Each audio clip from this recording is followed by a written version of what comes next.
ورفعة وهداية.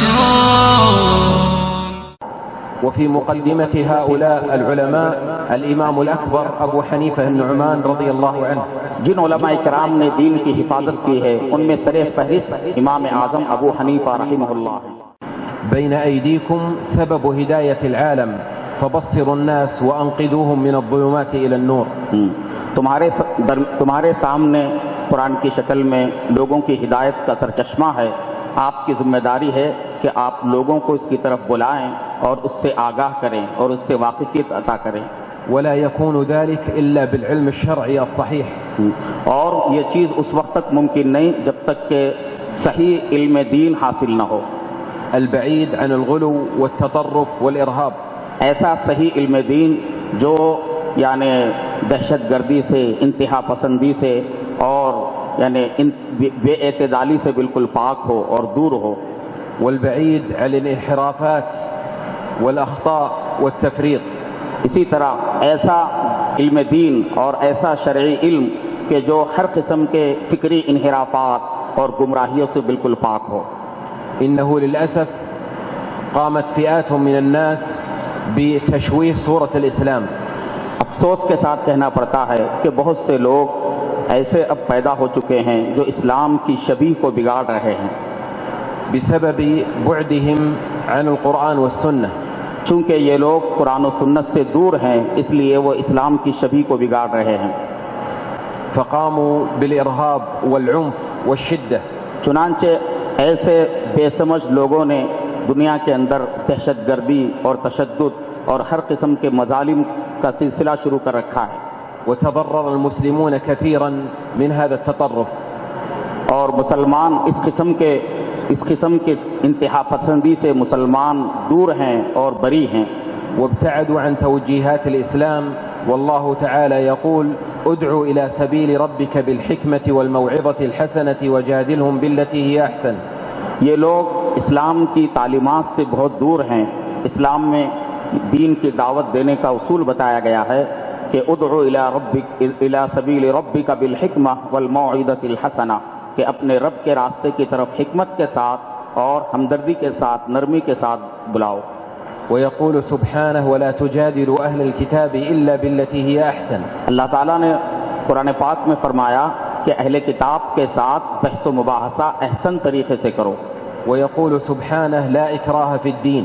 اللہ تعالیٰ قرآن میں فرماتے ہیں کہ دین میں کوئی جبر نہیں ہے.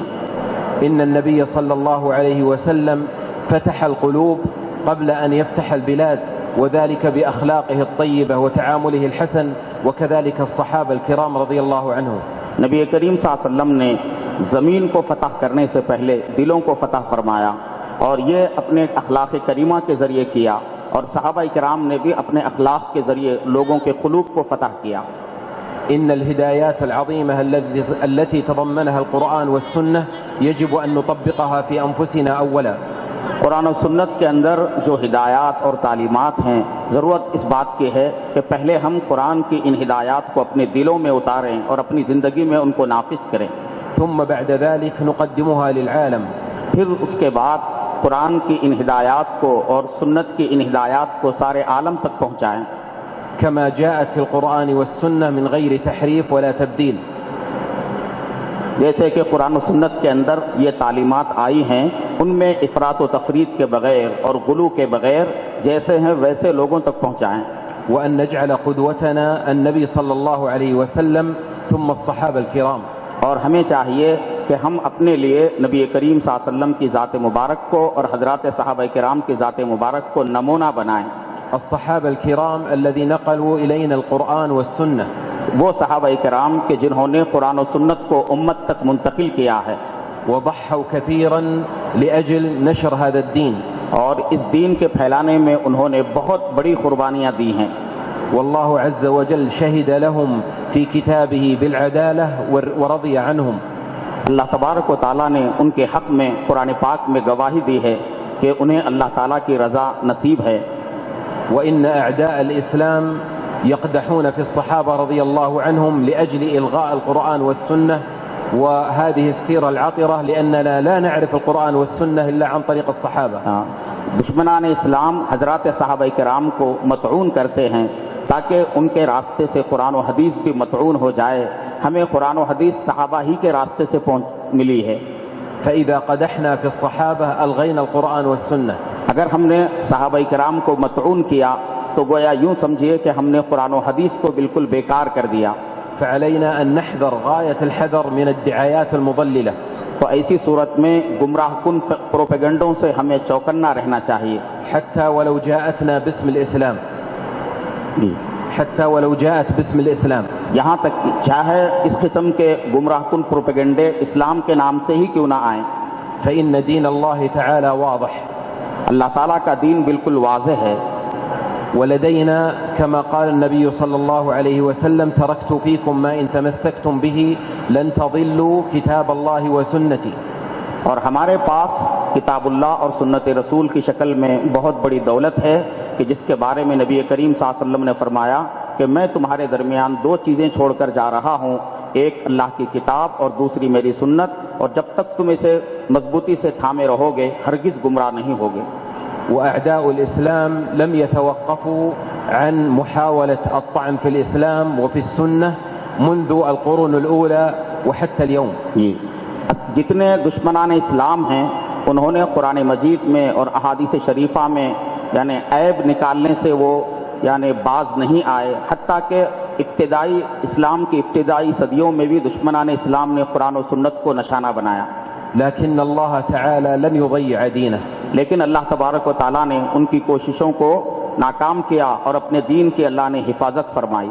وقد قال في كتابه إنا نحن نزلنا الذكر وإنا له لحافظون. قرآن مجید میں اللہ نے فرمایا کہ بے شک ہم ہی نے قرآن کو نازل کیا ہے اور ہم ہی اس کے محافظ ہیں.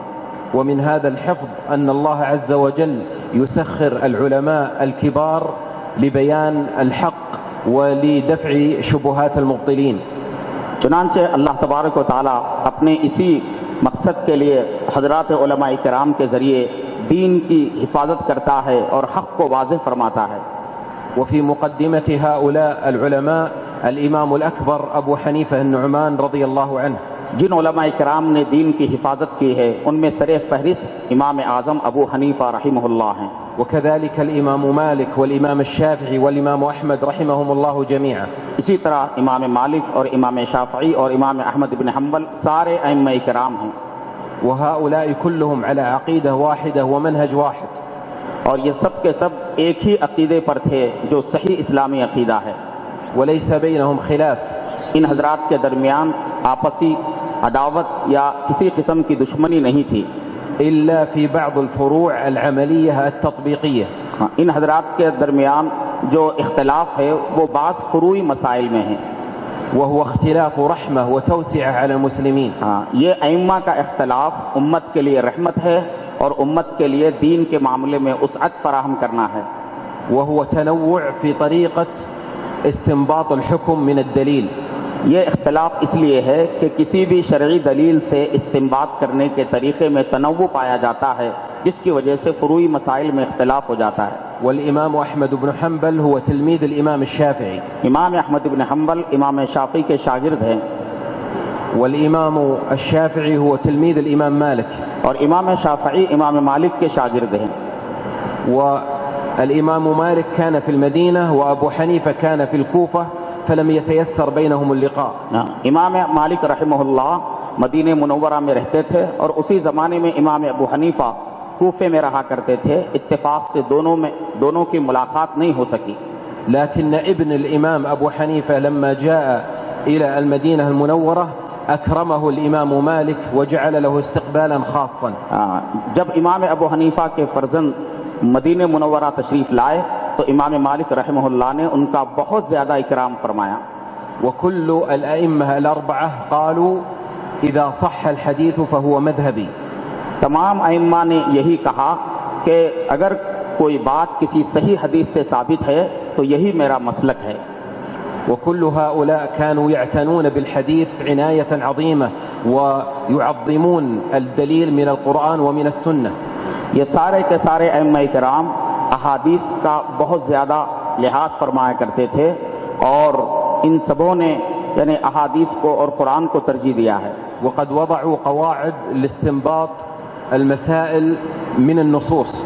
ان سب حضرات نے نصوص قرآن اور نصوص حدیث سے مسائل کے استنباط کے لیے اصولوں کو متعین فرمایا. وقدموا خدمات جليلة للإسلام والمسلمين.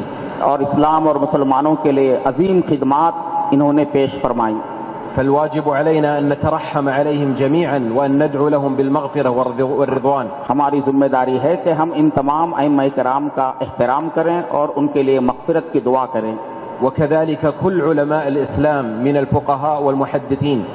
اسی طرح جتنے علماء اسلام ہیں، فقہا ہیں، محدثین ہیں، یہ سب کے سب ہمارے محسن ہیں اور ان کا اکرام کرنا ہماری ذمہ داری ہے. منذ القرون الأولى وحتى اليوم. یعنی ابتدائی صدیوں سے لے کر اب تک ان کی خدمات ہمارے لیے مشعل راہ ہیں. وكل من قدم خدمة للإسلام والمسلمين سواء بالوعظ أو بالتعليم أو بالتأليف أو بالتحقيق فكل هؤلاء يستحقون الاحترام. جتنے خدام اسلام ہیں کسی بھی طریقے سے جنہوں نے دین کی خدمت کی ہو، چاہے تعلیم کے راستے سے یا تبلیغ کے راستے سے یا نشر و اشاعت کے راستے سے، یہ سب کے سب دین کے خدام ہیں اور ان کا احترام کرنا ہماری ذمہ داری ہے.